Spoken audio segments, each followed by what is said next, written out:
Hello guys, कैसे हैं आप सब लोग। होप आप सब लोग बहुत अच्छे होंगे, मस्त होंगे, स्वस्थ होंगे। और आपका स्वागत है मेरे चैनल में, लक्ष्मी की दुनिया। Welcome to my channel. तो आज का मेरा टॉपिक कुछ नहीं है, सिर्फ मोटिवेशनल स्पीच है। कमेंट और टिप्स दें कि हाँ, तुम जिस रास्ते पे चल रहे हो वो रास्ता सही है और तुम्हें उसमें मंजिल मिलेगी ही। वैसे तो ऊपर वाला सबके लिए अच्छा ही करता है, जो भी करता है, जिसके लिए भी करता है। बट आज मैं उन लड़कियों को इंस्पायर करने आई हूँ, जैसी मेरी जैसी लड़कियाँ, जो एक मिडिल क्लास से होती हैं, सपने ज़्यादा देखती हैं, फैमिली ओरिएंटेड भी होती है, दोनों को साथ लेके चलना चाहती है।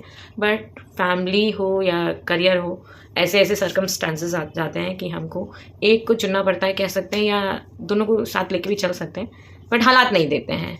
तो बीमारी एक और सुनी है मैंने, स्ट्रेस, जो ब्रेन में ही डायरेक्ट हिट करती है, वो बीमारी है स्ट्रेस। में ना डॉक्टर हूँ ना कुछ हूँ, बट वो जो स्ट्रेस है, हम जो प्रिस्क्रिप्शन बनाते हैं अपने ब्रेन में, उससे हमें बहुत फ़र्क पड़ता है। कोई भी एक जना मोटिवेट हो गया ना, तो मैं सोचूंगी कि ये मैंने जो वीडियो बनाई थी वो सक्सेस हो गई है। सो आज का हमारा टॉपिक है उन गर्ल्स के लिए जो वर्किंग वुमेन हैं। मैं मोस्टली वर्किंग वुमेन की बात करती हूँ क्योंकि मैं वर्किंग नहीं हूँ, है ना। या मैं उन लड़कियों की बात करती हूँ जो मेरी तरह हाउसवाइफ हैं। और मैं यूट्यूब के बारे में कहती हूँ क्योंकि मैं यूट्यूब में हूँ, मैं इंस्टा में भी हूँ, बट रिसेंटली मैंने इंस्टा छोड़ रखा है। मैं इंस्टा में भी काम करूँगी, ऐसा नहीं है कि नहीं करूँगी। अब मुझे रुकना नहीं है, मुझे कुछ करना है। बस बहुत हो गया मैरिड लाइफ की, हाँ सोच लिया कि हाँ शादी हो गई तो हस्बैंड ही सब कुछ करके देंगे। ऐसा नहीं है कि हस्बैंड नहीं करते हैं, करते हैं, सबके हस्बैंड करते होंगे, कुछ के नहीं भी करते होंगे। बट एक हस्बैंड होने के बाद भी एक फाइनेंशियली इंडिपेंडेंट होना बहुत ज़रूरी है आजकल की डेट में। जितना हस्बैंड कमाते हैं, चाहे बहुत ही क्यों ना कमाते हो, पर जब थोड़ा सा आप कमाने लगेंगे ना, तो वो जो पैसे आप कमाएंगे वो आपके खुद के पैसे होंगे, जिससे आप अपने लिए वो खरीद सकते हैं जो आपके हस्बैंड आपको नहीं देते हैं।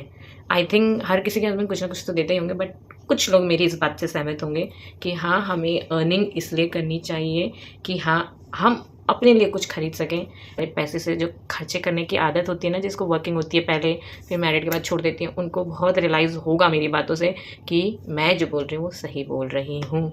तो अपने लिए कुछ काम ढूंढिए, वर्क ढूंढिए, जिससे आप अपने इमोशनल, कि हम ये सोच लेते हैं कि मतलब नेगेटिव थॉट्स ज़्यादा आते हैं, सोचता है कि हाँ ऐसे नहीं हो पा रहा। एक एज में हर चीज़ हो जाए ना, तो लाइफ जीने का मज़ा अलग हो जाता है।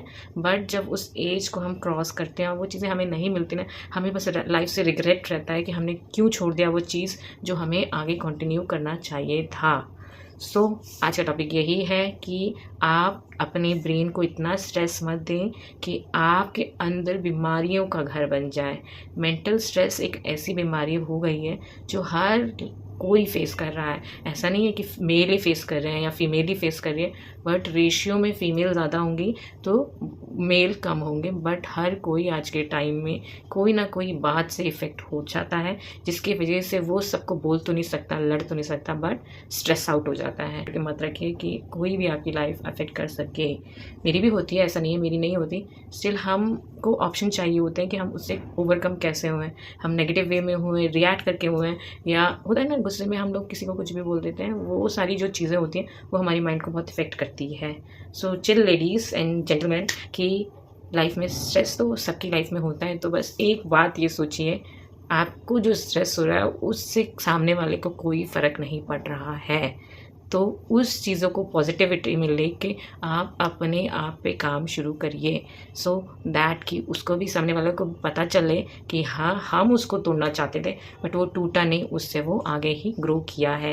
तो ये आज का था ज्ञान। आप ज्ञान समझ सकते हैं, मोटिवेशन समझ सकते हैं। जो आज स्ट्रेस में होगा शायद वो समझ सकता होगा मेरी एक बात भी कि हाँ, ये लड़की सही बोल रही है।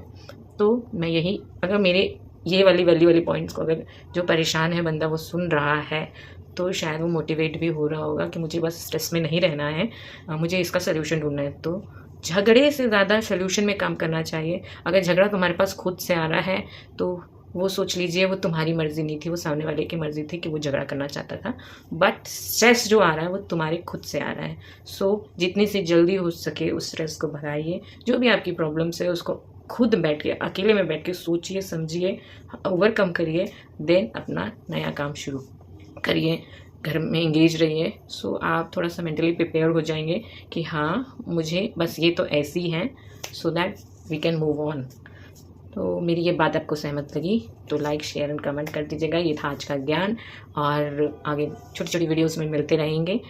छोटी छोटी, शायद मैं इमोशनल हूँ, मैं कॉमेडी वीडियो बना लेती हूँ, बट मैं कॉमेडी से ज़्यादा इमोशनल हूँ। मोटिवेट भी कर लेती हूँ लोगों को, बट कहते हैं ना सीखते सीखते कली भी छोटी छोटी होती है, जब फूल बनती है। तो मैं भी सीख रही हूँ, आप भी मुझसे सीख लीजिए। लाइफ को एंजॉय करिए, स्ट्रेस आउट मत रहिए। लेडीज़ जो मेंटली स्ट्रेस आउट होती है ना, उनकी बॉडी में बहुत इफ़ेक्ट पड़ता है, वो मैं भी रियलाइज़ कर चुकी हूँ। आप भी कर लिए तो बहुत अच्छी बात है। और मेरी वीडियो से थोड़ा सा मुस्कुरा लीजिए, खुश रहिए और अपना दिन खुश रहिए। मिलते हैं नेक्स्ट ब्लॉग में। Bye bye, take care.